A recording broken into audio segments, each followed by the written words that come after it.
Hello welcome my YouTube channel है। आज चाहिँ हामी सैलुङ आएको छौँ।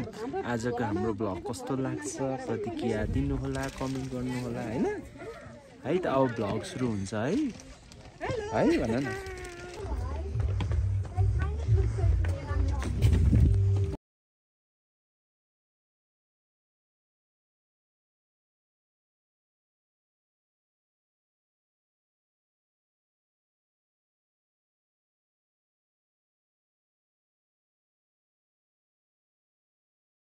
म थाके सिद्धिलाई बोकेर म थाके हैन त थाहै छैन अझै अब हिँड्दै जाने को त्यो मान्छेहरू आउँदै गरेको।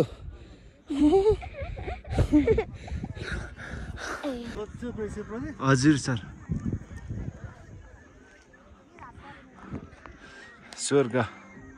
स्वर्गै आइपुगे जस्तै भन्ने। ओ माई गॉड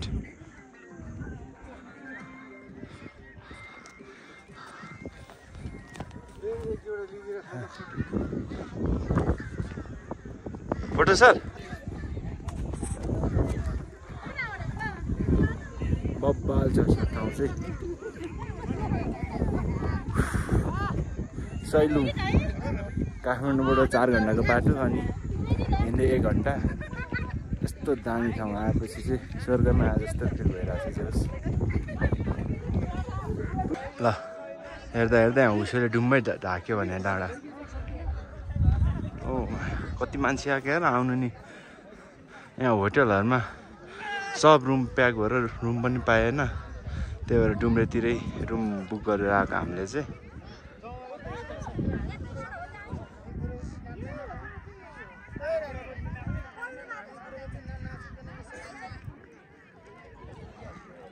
फाइनली माथि टपमा नि आइपुगिसक्यो है।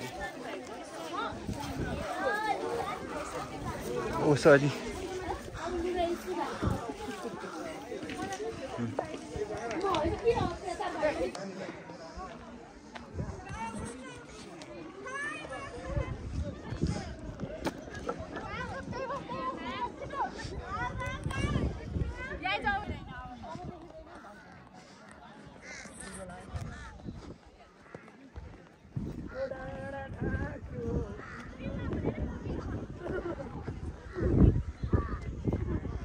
कुहिरोले लपक्कै ढाक्यो ढाक्ने नि।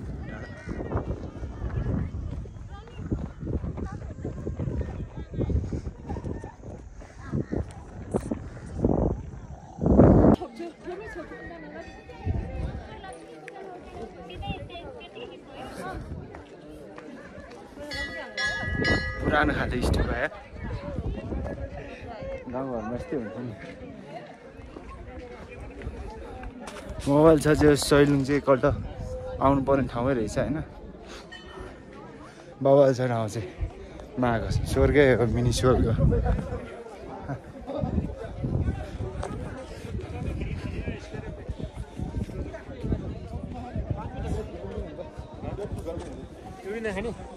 अब चाहिँ फर्किनु पर्ने हुन्छ। यहाँ धेरै बस्यो, अघिसम्म हुसो थिएन, अहिले त एकैछिन हुसो आएर हुसो आएर अहिले चाहिँ मान्छे यो डाँडा कस्तो राम्रो देखिन्छ। अहिले सबै डाँडाहरू पनि चोक्यो क्या हुसोले। त्यो भ्यू टावरमा के चढ्नु, अब हुसो लगाएर मान्छे चिनिन छोडिहाल्यो, डाँडा पनि देखिन छोड्यो। अब चाहिँ फर्किनु पऱ्यो। यस्तै हो जस अब भ्लग बनाउन ट्राई गर्दैछु, कस्तो हुँदैछ थाहा छैन होइन। ओह्रालो जाने हो।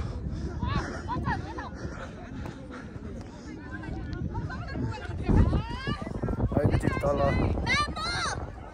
यो त्यो भर्याङ भएको ठाउँ कि मिनी ग्रेट वाल भन्थ्यो होइन। एकैचोटि त्यहाँ गएर ल वेलकम माई युट्युब च्यानल। मेरो युट्युब च्यानलमा दुईटा राम्री नानीहरूलाई पनि स्वागत छ है। मलाई बाटो देखाऊ है नानीहरू, मलाई बाटो थाहा छैन। ओके हामी कहाँ आएको अरे सिद्धि के अरे सुबी लौ सैलुङ। यहाँको सबैभन्दा बेस्ट पार्ट तिमीलाई के लाग्यो? मात्र माथिको एउटा भ्यू टावरमा त यस्तै ब्याड भन्ने चिज चाहिँ के छ? यहाँ केही पनि छैन नि होइन। यस्तो हेर अब गर्मी मौसममा यहाँ आएर रमाइलो हुन्न क्या अरे यस्तै बेलामा चिसो नि त्यस्तो चिसो नि त्यस्तो चिसो छैन नि त हात कठाङ्ग्रिने छैन योभन्दा कस्तो चिसो चिसो हुन्छ एबिसी तिमी गछौ एबिसी होइन नि खास इबिसी होइन एबिसी अन्नपूर्ण बेस क्याम्प र इबिसी एभरेस्ट बेस क्याम्प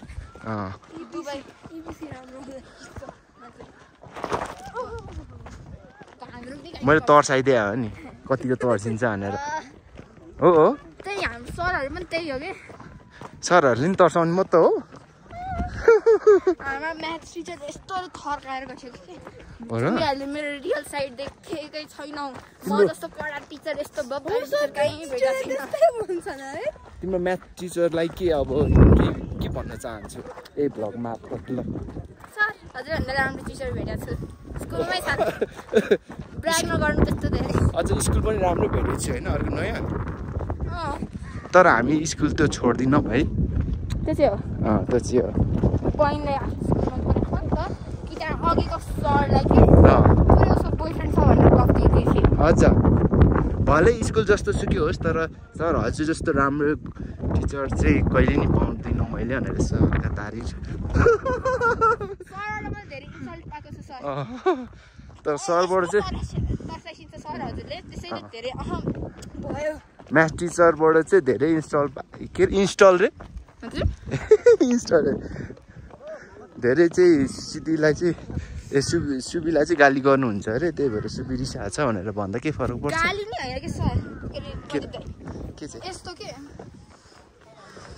सरले के पुरै हैन थोरै मार्क्स आउने मान्छेलाई त अभियसली गाली गरिसिन्छ है अनि सरले मलाई उल्टो गाली गरिस कस्तो बिगारेको एक्जाम भनेर हैन तर मेरो टप आइरा हुन्छ हैन त्यही अनि अर्को मेरो सामाजिक टिचर यो चाहिँ इन्फर्मेसन वाला पुगेकै ठीक त्यो सरलाई स्कुलबाट ननिकाल्ने गर्न छोड्दिन अबे त्यस्तो बोल्नु न यसमा टुट वाला बिप हाल्दिन्छु हुन्छ के हुँदैन तर सर मलाई नि फेयरली मार्क्स दिनु मेरो साथीले मेरो सब कपी गरेर छ त्यसै 12 पाउने म चाहिँ 7.5 मेरो एक्जाममा हुँदैन साथीको नाम चाहिँ भन्दिन तर हैन त्यो चाहिँ हजुरले मेरो साथीलाई धेरै माया गरिसकेको छ है ल यति भन्दै आजको के अरे भन्नै आएन मलाई